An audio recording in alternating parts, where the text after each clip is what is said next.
आप लोग खुश हो? दुख होना चाहिए है ना। आज सबको पता है गुड फ्राइडे है ना। गुड फ्राइडे असल शुक्रवार है ना। तो संसार के लोगों के लिए एक दुख की बात है ना। तो दुनिया सारे कहते हैं कि आज तो आपके है ना समस्या को सूली पे चढ़ा गया था, आज तो वो दुख का दिन है। मैंने बोला दुख का दिन ही है ना। आज का दिन गुड फ्राइडे इसलिए तो रखा है। इसका मतलब क्या है? खुशी का दिन है ना। खुशी का दिन है, लेकिन जो पाप को नहीं जानते उनके लिए दुख का दिन है ना। जो पाप को जानते हैं उसके लिए खुशी का दिन है कि नहीं। क्योंकि पाप एक ऐसा चीज है हमेशा आदमी को हमेशा के लिए मृत्यु में ले जाता है। तो परमेश्वर आप सबको आशीष दे।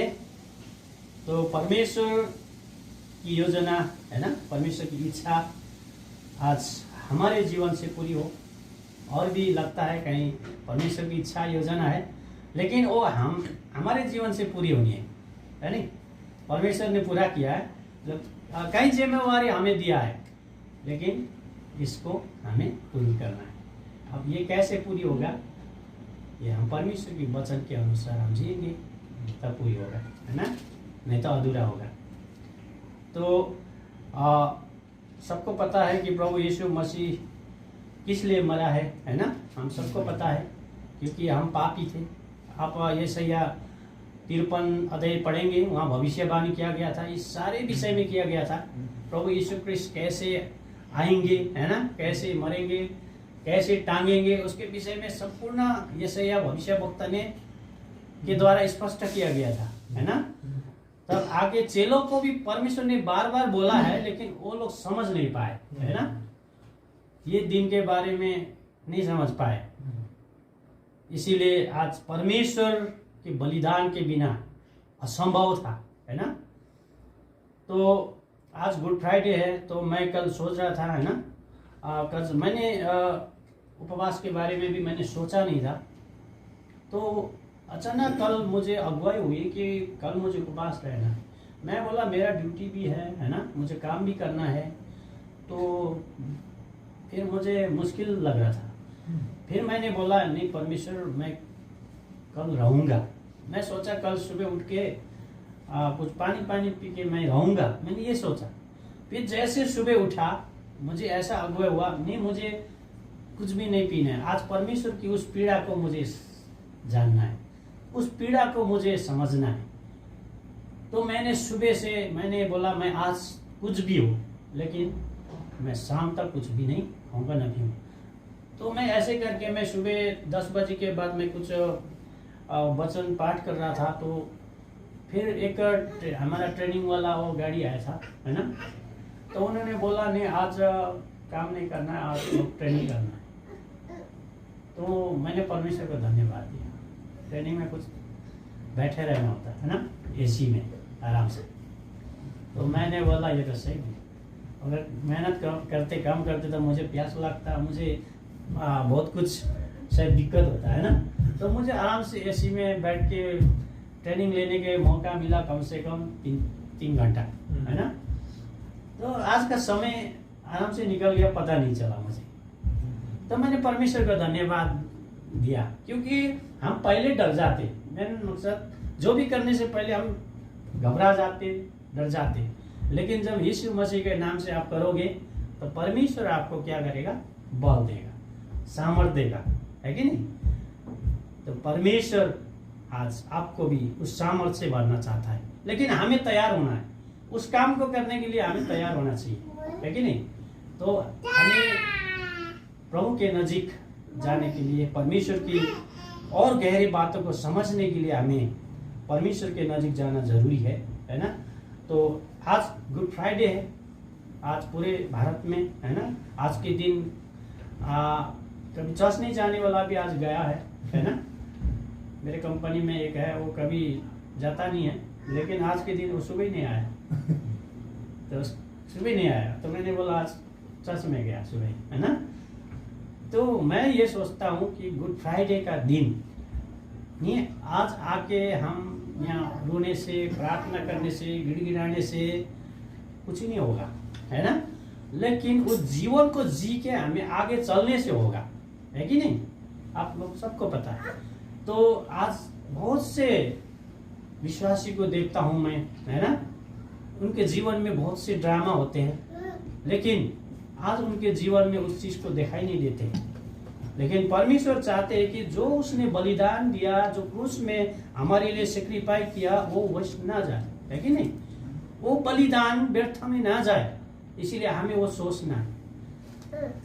तो आज जब आदम हवा के समय से जो दरवाजे बंद थे, वो परमेश्वर ने क्या किया, खोल दिया, है ना।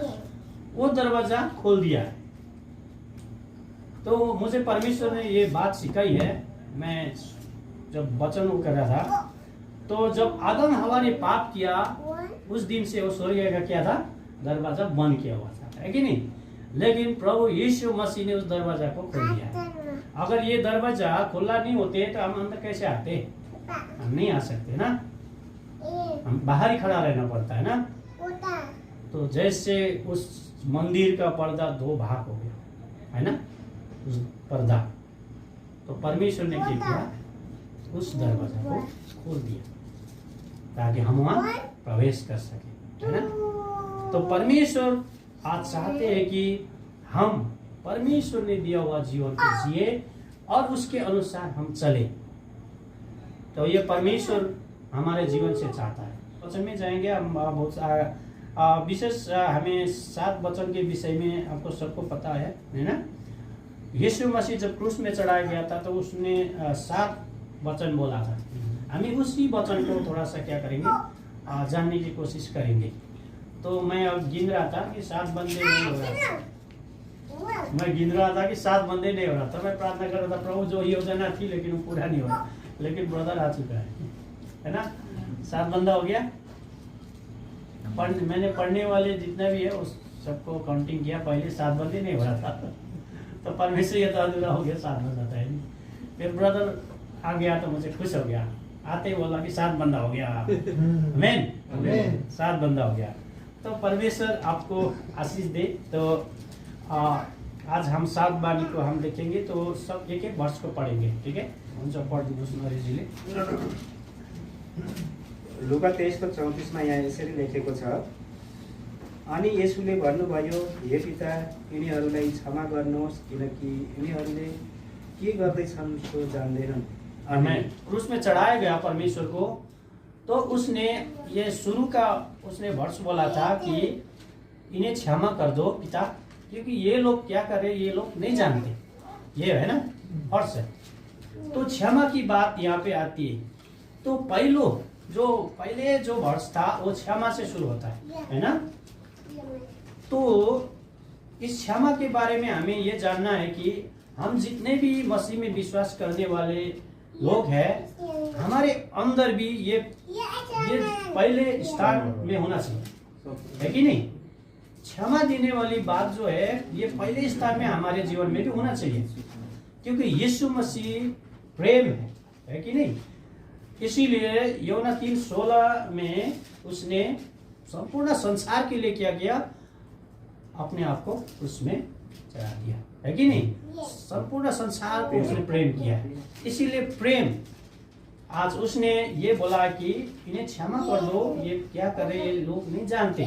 अब ये थोड़ा समझेंगे कि किस बारे में परमेश्वर की क्षमा की बात हो रही है यहाँ पे। तो जो सिपाहियों ने उसको चढ़ाया, जो लोग थे जो भी वहाँ थे, वो लोगों ने यीशु को चढ़ा दिया है कि उन लोगों को बोल रहा है कि परमेश्वर ये लोग कुछ नहीं जानते हैं, इनको कुछ नहीं पता है। किस विषय में परमेश्वर बोल रहे हैं, क्यों नहीं जानते थे, सारे जानते थे ये किसका बेटा है, किसकी माँ कौन है, सारे लोग जानते थे यीशु को, है कि नहीं। इसका पिता कौन है, इसकी माता कौन है, सारा कुछ जानते थे। लेकिन परमेश्वर ने बोला ये लोग नहीं जानते कि ये क्या कर रहे हैं, मैं क्षमा कर दूं। तो ये लोग नहीं जानते थे, सचमुच, है कि नहीं। ये लोग नहीं जानते थे कि हम किसको चढ़ा रहे हैं क्रूस पे, है ना, किसको हम क्रूस में बलिदान कर रहे हैं।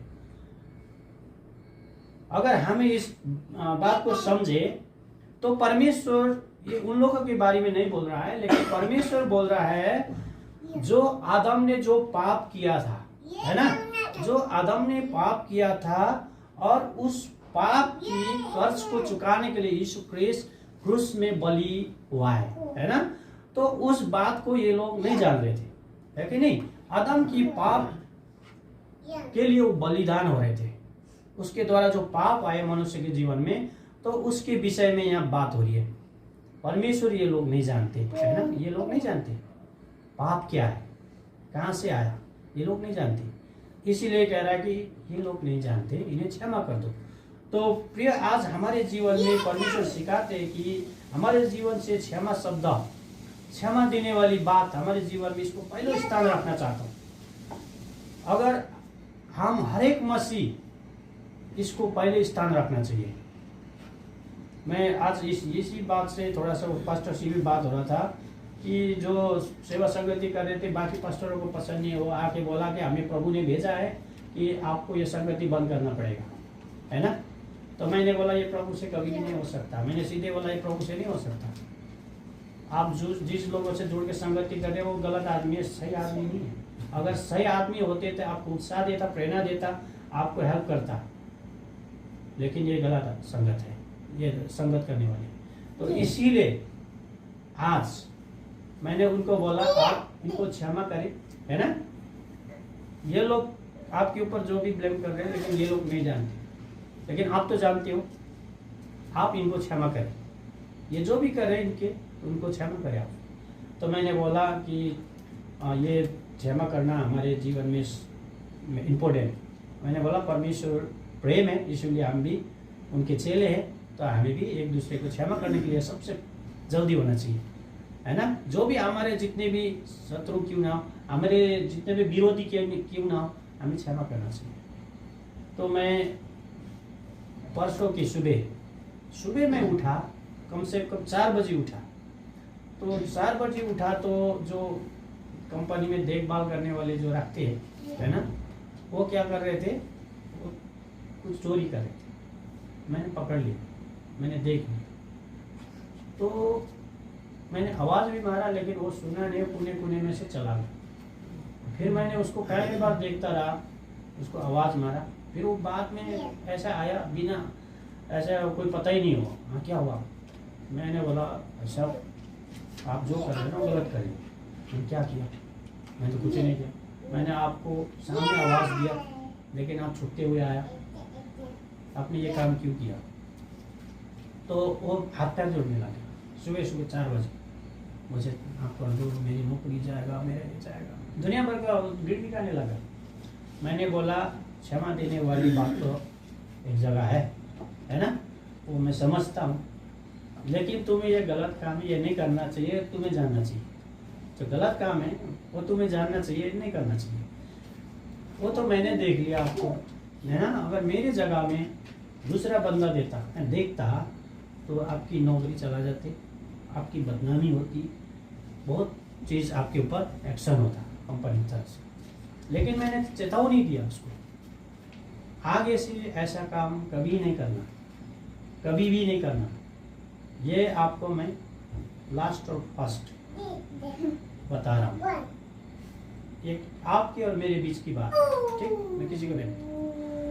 तो ठीक है, तो ये हमारा सोचना, ये बात हुई हमारी। तो मैंने उस बारे में चर्चा ही नहीं, किसी से चर्चा ही नहीं किया, मैंने उस बात को भूला, क्योंकि परमेश्वर ने मुझे आज सचमुच ये क्षमा के बारे में ये सिखाना चाहता है कि हमें इस तरह से क्षमा करना चाहिए, है ना। आदमी को गलतियों को क्षमा भी कर देना चाहिए। तो बहुत कुछ है, तो इसीलिए परमेश्वर हमें सिखाता है कि क्षमा के विषय में तो हमें हमेशा क्षमा करने के लिए तैयार है, ठीक है। क्षमा करने के लिए हम हमेशा तैयार है। इस बात को आज परमेश्वर ने, मरते वक्त कोई भी झूठ नहीं बोल सकता, है ना, अंतिम स्थिति में। अब हम सोचते इतना पीड़ा, इतना दर्दनाक है, इतना कष्ट सहा हुआ है क्रूस में, फिर भी वो क्षमा की बात हो रहा है वहाँ पे। हम जैसे होते तो, है ना, परमेश्वर ने आज हमें सिखाया है कि क्षमा करें एक दूसरे को। तो दूसरा वचन सुमित्रा सिस्टर पाठ करेंगे, है ना, आप पाठ करें। मेरा वचन है उसका 23 का 43। उसने उनसे कहा, मैं तुझसे सच कहता हूँ कि आज ही तू मेरे साथ स्वर्गलोक में होगा। आमीन आमीन।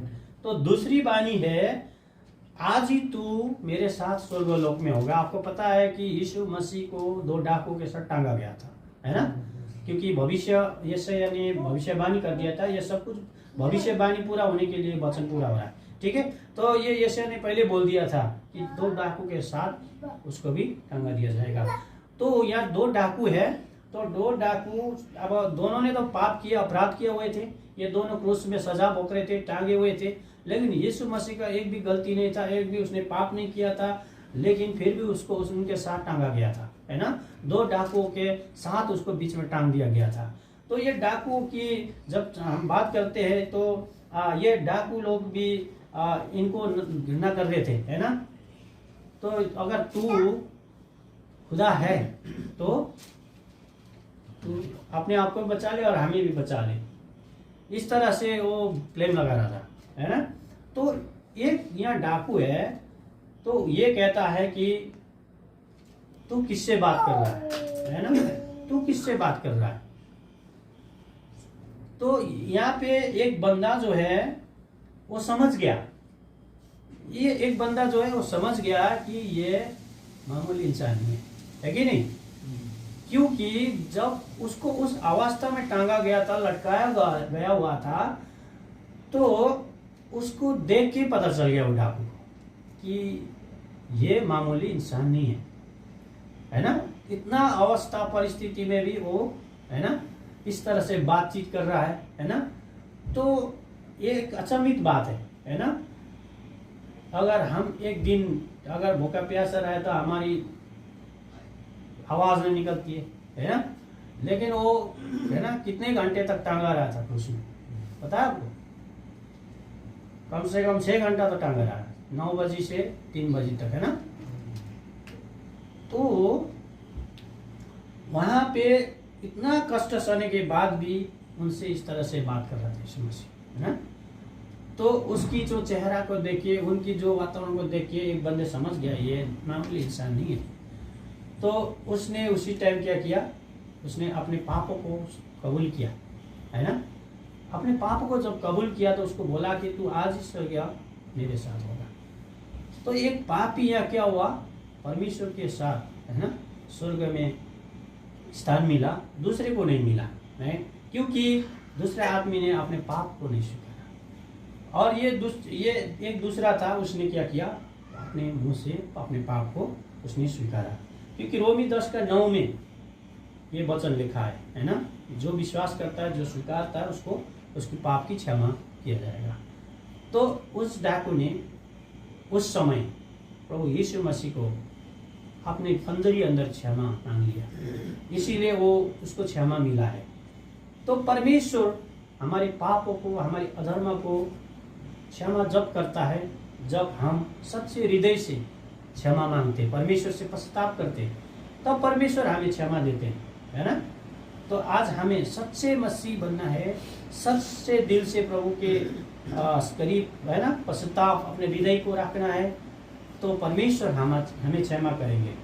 तो आज हमें जितने भी यहाँ हैं, तो हमने प्रभु यीशु मसीह को अपना उद्धारकर्ता, मुक्तिदाता कह के हमने उनको विश्वास किया, ग्रहण किया, तो परमेश्वर ने आज हमें स्वर्ग के राज के लिए हकदार बनाया, है ना? तो जो भी विश्वास नहीं करते उनके लिए नरक की रास्ता है ना? तो मैं कंपनी में ये बात हो रही थी मेरी, है ना? तो दुनिया कह रहा था कि आज यीशु मसीह को टांगा गया, उसका सिंपल सी बात है ना? इतना बड़ा वो नहीं है। उसने बोला है कि वो सारा पापों के लिए मरा है, जो कोई उस पर विश्वास करेगा उसको अनंत जीवन, उद्धार, मुक्ति मिलेगा, नहीं करेगा भैया वो तो नरक में जाएगा, है ना? तो उसका सीधा है, जो विश्वास करोगे तो स्वर्ग जाओगे, नहीं करोगे तो आपकी मर्जी, है ना? तो सिंपल सी बात है, जो भी विश्वास करता है क्या करता है, उद्धार, मुक्ति उसी टाइम उसको प्राप्त होता है, जैसे ये डाकू को हुआ है ना?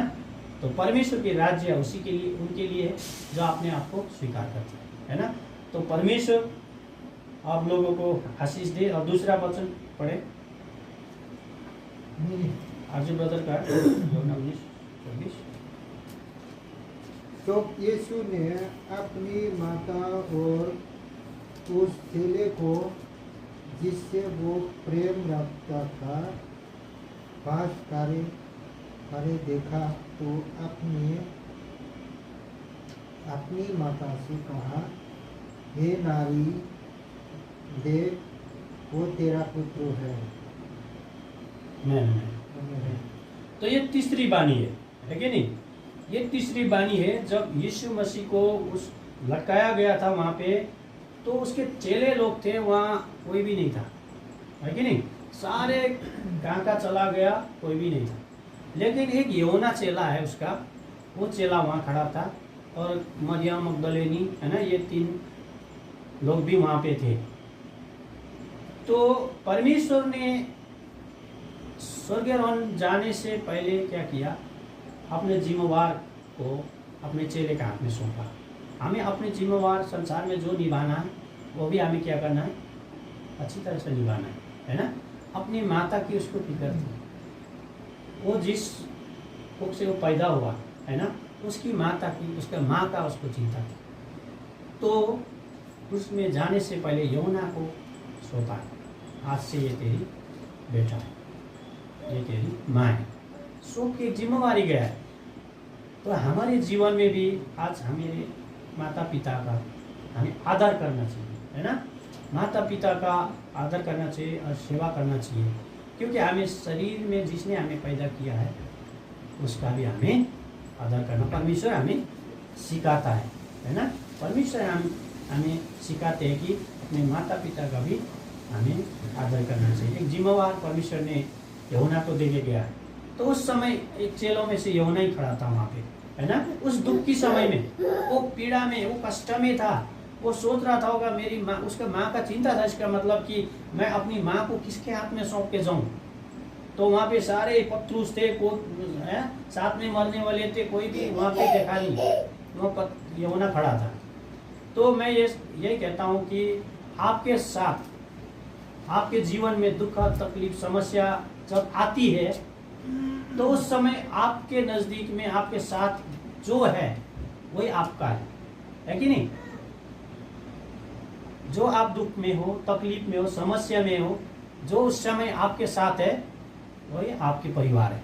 मैन वही आपकी परिवार है। यहाँ हमें ये समझ में आता है ना? चेले लोग बहुत से थे, लेकिन परमेश्वर सोच रहा था मैं किसको ये जिम्मेवार सौंपूं, लेकिन उस योग्य का यूहन्ना था, वहाँ खड़ा था, है ना? वो एकदम उस समय उस दुख में भी उसके साथ खड़ा था। तो आज परमेश्वर हमें ये सिखाते हैं कि हम अपने माँ बाप का आदर करें और माँ बाप का भी हम सेवा करें, है ना? जो शारीरिक हमें जो भी परमेश्वर ने जिम्मेवार दिया उसको भी अच्छी तरह से हमें निभाए। तो परमेश्वर चाहता है कि हम उसके वचन की अनुसार आज्ञाकारिता में जिया। परमेश्वर ने जो भी बोला है उसको क्या किया? पूरा किया, है ना? उसने ये दिखावटी नहीं किया है। उसने प्रेम के बारे में बोला है, उसने अपने आप को क्रूस में प्राण दे के उसने प्रेम करके भी दिखाया है ना? उसने सब कुछ जो भी बोला है सब कुछ उसने करके दिखाया है। तो आज हमें भी शरीर में है, फिर भी हमें परमेश्वर ने जो भी जिम्मेवार दिया है उस बात को भी हमें क्या करना है? पूरा करना है। तो तीसरी चौथी है मत्ती 27 अध्याय को 46 पद में पढ्नु।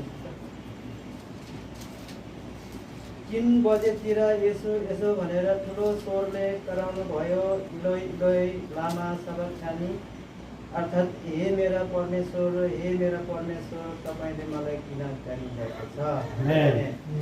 तो ये 3 बजे का समय यीशु मसीह यहाँ पे, है ना, इलोई इलोई करके, है ना, हे मेरा परमेश्वर करके, है ना, यहाँ पे चिल्लाता है ना? उसके बाद में वो अपने आप को, है ना, ऐसा महसूस करता है कि मैं पिता से अलग हो रहा हूँ, है कि नहीं? पिता से अब इस समय अलग होने का उसको महसूस हो रहा है, क्योंकि जितने भी पाप थे पुत्र के ऊपर थोप दिया गया था, है ना? अब वो पापी बन चुका था, एक तरफ से वो पापी बन चुका था, है कि नहीं? सारे पाप की भार वो लेके जब मर रहा था तो थोड़ा देर के लिए पिता से वो अलग हो गया, पिता से वो अलग होने का एक फील हुआ, है ना। तो उसने ये बोला कि पिता है क्यों मुझे तुम्हें त्याग दिया, क्योंकि पिता और पुत्र में इतना घनिष्ठता है ना, इतना घनिष्ठता प्रेम है, लेकिन ये पाप की वजह से क्या होना पड़ रहा है, वहाँ पे अलग होना पड़ रहा है। हमारे पापों के कारण से आज पुत्र अपने पिता से अलग होना पड़ रहा है ना। इस चीज़ को हमें यहाँ पे पता चलता है। हमारे पापों के कारण आज हमारा कोई भी हम माँ बाप होके हमारा अपना है ना बच्चा बेटा बेटी हमसे दूर जाता हुआ हम नहीं देख सकते, है कि नहीं। हम नहीं चाहते कि हमसे दूर जाए, हम चाहते हमारे साथ रहे, है ना, हमारे साथ ही रहे। कोई भी नहीं चाहता, कोई भी माँ बाप नहीं चाहता है। अभी आज ब्रदर चाहेंगे कि अंजिला गांव में जाकर रहे, नहीं चाहेंगे कि हमारे साथ ही रहे, है ना। तो परमेश्वर भी क्योंकि हमसे प्रेम करता है, तो जब आदम हवा ने पाप किया है, गलती किया है ना, लेकिन परमेश्वर ने हमें प्रेम किया है ताकि हम उससे अलग ना होए, है ना, हम उससे अलग ना रहे, हम उसके साथ जुड़े। इसीलिए परमेश्वर ने सारे पापों को लेके क्रूस में बलिदान हुआ, हमारे अधर्मों के लिए बलिदान हुआ, ताकि हम परमेश्वर से जुड़ सके, परमेश्वर से संगति कर सके। इसीलिए हमारा सारा अधर्म को जब उसने लेके जब क्रूस में चढ़ा था, तब थोड़ा देर के लिए पिता से वह अलग होने का महसूस कर रहा था, फील हुआ, है ना, क्योंकि वो पवित्र है ना। तो इसीलिए पाप के कारण आज बेटा अलग होना पड़ा। तो आज ये पाप क्या करता है, हमें अपने पिता से हमें अलग करता है कि नहीं। क्योंकि स्वर्गीय पिता, वचन कहता है हमारा स्वर्गीय पिता है वो, है ना। हमारा पिता कौन है, पिता, स्वर्गीय पिता। अगर पाप से हमें परमेश्वर से अलग हमें कर सकता है। इसीलिए आज परमेश्वर ने जो हमारे पापों के लिए, अधर्मों के लिए चुकाया है, तो हम उस पिता की हमेशा आज्ञाओं को पालन करें और उसके साथ हमेशा रहें, ताकि हमारे जीवन में उस पाप के कारण पिता से अलग होना ना पड़े, है ना। तो हमें ये सीखना है। तो दूसरी है पाँचवीं, त्यसपछि यीशुले सबै कुरा अब सिद्धे भनी जानेर धर्मशास्त्र पुरो होस् भनी भन्नुभयो। आमेन। सबै कुरा अब उहाँले अब सबै कुराहरू चाहिँ अब उहाँलाई थाहा भयो कि अब सबै कुराहरू चाहिँ मैले सिध्याइसकेँ भन्ने कुरा उहाँलाई थाहा भएर चाहिँ उहाँले भन्नुभयो अब चाहिँ धर्मशास्त्र के होस् पुरा होस्। त यहाँ हामी मत्तीमा पनि पाउँछौँ है, कसरी यरुशलेम जानुपर्छ। धर्मगुरु र मुख्य पुजारीहरू शास्त्रीहरूबाट धेरै कष्ट भोग्नुपर्छ भन्ने यो कुराहरू सबै कुराहरू चाहिँ प्रभु यीशु क्रिस्टलाई थाहा थियो। र अब कसरी म मर्नुपर्छ भन्ने कुराहरू र परमेश्वरको भविष्यवाणीहरू, पिताको भविष्यवाणीहरू कसरी पुरा हुनुपर्छ भन्ने कुराहरू चाहिँ सबै कुराहरू उहाँलाई थाहा थियो है। अनि यो कुराहरू पुरा हुनु थियो होइन, यो कुराहरू एउटा आज्ञाकारिताभित्र छ, यो कुराहरू पुरा हुनु थियो। र उहाँले भन्नुभयो अघि अब चाहिँ पुरा लागेको छ है। अनि आज तपाईँ र मेरो जीवनमा पनि प्रभुले राख्नुभएको धेरै कुराहरूलाई तपाईँ र मैले पुरा गर्नु छ है। त्यो कुराहरूलाई पुरा गर्नुपर्ने छ हामीले। आज हामीले दिन प्रतिदिन त्यो कुरालाई हामीले जान्न अनि बुझ्न जरुरी छ। आज पिता चाहिँ आज उहाँ आफै तपाईँ र मेरो लागि त्यो पीडा र दर्दनाकलाई सहनु भएको। यिनीहरूले पक्राएर जबरजस्ती चढाएको चाहिँ होइन। कतिले भन्छ तिमीहरूको सुरुवात त जबरजस्ती है, तिमीहरू पक्राएर कुटेर लात तानेर फुटबल खेलेर चढायो भनेर पहिला हामीलाई सानोमा पनि साह्रो प्रकारले उयो भन्थ्यो है। तर यीशु आफै चाहिँ यहाँ के गर्नुभएको, आफै जानी बुझी उहाँ चाहिँ त्यो कष्टमा पर्नु भएको होइन। किनभने परमेश्वरले यदि चाहनु भएको भएदेखिले स्वर्गदूतको पल्टनहरू त खडा गर्न सक्नुहुन्थ्यो नि। स्वर्ग बनाउने, सारा सृष्टिलाई बनाउने, हरेक कुरोलाई सृष्टि गर्ने, समुद्रलाई दुई भाग गर्ने, मरेकोलाई जिउँदो पार्ने अद्भुत परमेश्वर होइन। कसले सक्थ्यो र उहाँलाई चढाउँछ होइन, कसैले सक्थ्यो, कसैले सक्दैन थियो।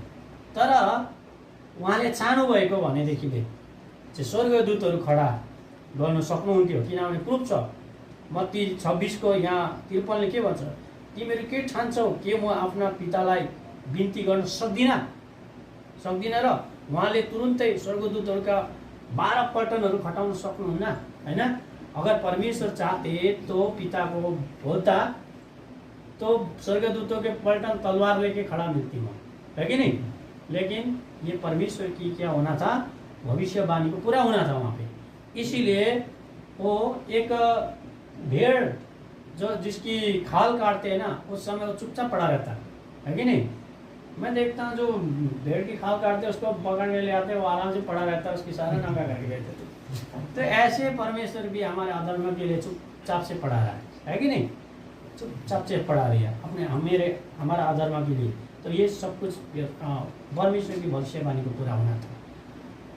मन्ना 19:30 में ये लिखा है, जब यीशु ने वह सिरका लिया तो कहा पूरा हुआ और सिर झुकाकर प्राण त्याग दिए। आमीन। तो यह अंतिम में क्या था, तो सिरका लिया, उसके बाद में वो अपना प्राण दिया, प्राण को त्याग दिया, है ना। ये सिरका उस समय बनाया जाता था कि ये इससे क्या होता था कि थोड़ा सा पीड़ा कम होती थी, है ना। इससे जो दर्द जो भी हो पीड़ा वो कम होती थी। जैसे लोग बात क्या करते हैं, जो पीड़ा में दारू पीते हैं तो उसको महसूस नहीं होता है ना, ऐसे ये सिरका भी था। तो थोड़ा सा ये कष्ट भीड़ से थोड़ा सा राहत मिल सके, इसीलिए उनको ये दिया गया। लेकिन ये भविष्यवाणी पूरा होना था, क्योंकि जैसे एक पुस्तक में लिखा था कि उसको सिरका पिला जाएगा। तो ये पूरा सारा कुछ पूरा होने के लिए ये वचन बोला गया है। इसीलिए जब उसको वो दिया गया तो वो क्या हुआ, इसने बोला पूरा हुआ, है ना। तो आज हमारे जीवन में भी ऐसे बहुत से लोग बात हमारे जीवन में बातें को लेके आते हैं, लेकिन आज हमें परमेश्वर सिखाते हैं कि हम परमेश्वर की आज्ञा को अंतिम तक हमें पूरा करना है ना। परमेश्वर की आज्ञा के अनुसार हमें जीना है, तो पूरा करना है, परमेश्वर की योजना का हमारे जीवन में पूरा करना है। तो मैं अंतिम वर्ष को पढ़ूंगा। इस लूका 23:46-46 यहाँ पे लिखा है, उच्च स्वर लेकर आएर यीशुले भन्नुभयो, हे पिता, म मेरो आत्मा तपाईँको आत्मा सुम्पिन्छु। यति भनेर उहाँले आफ्नो प्राण त्याग्नुभयो। आमेन। अंतिम वर्ष था कि उसने क्या बोला, उच्च स्वर से चिल्ला के, हे पिता, मैं अपने प्राण तेरे हाथ में सौंपता हूँ करके उसने अपने प्राण को त्याग दिया, है कि नहीं।